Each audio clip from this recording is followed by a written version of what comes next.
Rembrandt was born on July 15, 1606, in the Dutch town of Leiden. His family was large, and his father was a miller who worked near the river Rhine.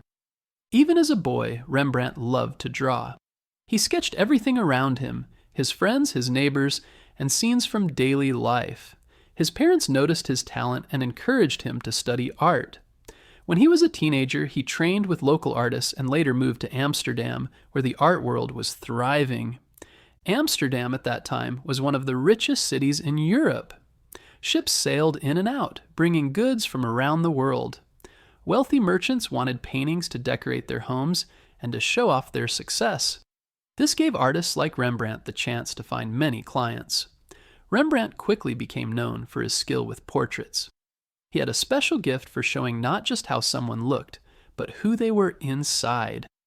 His paintings captured character, emotion, and even secrets hidden in a person's face. One of his early masterpieces was called The Anatomy Lesson of Dr. Nicolaas Tulp. In this painting, a group of doctors is gathered around a body as Dr. Tulp explains how the muscles work. The men look serious, curious, and focused. The painting made Rembrandt famous because it showed not just a medical scene, but also a sense of drama, life, and humanity. People began to realize that Rembrandt was not just a painter of faces, he was a storyteller. Over the years, Rembrandt painted many portraits, both of individuals and groups.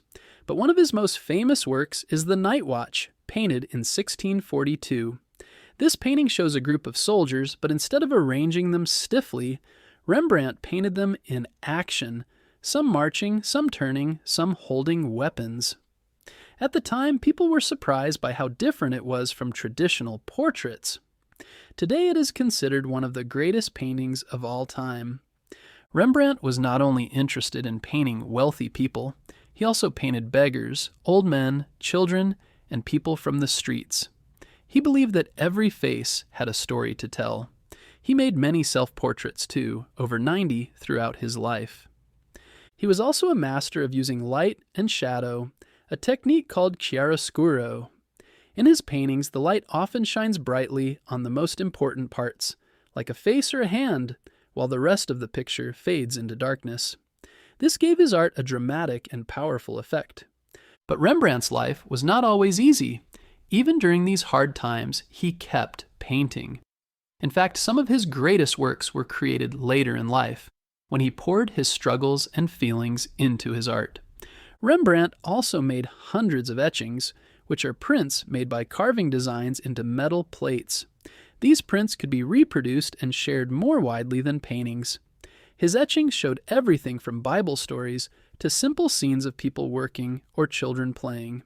They spread his fame across Europe and influenced many other artists. What makes Rembrandt so special is not just his skill, but his humanity. He showed people as they really were, with all their strengths and weaknesses. His art was filled with empathy and emotion. He didn't just paint what people looked like, he painted what they felt. That is why his works continue to move people today. Rembrandt died in 1669 in Amsterdam, and he was buried in an unmarked grave. For a time his art was less appreciated, but later generations came to see him as one of the greatest painters in history.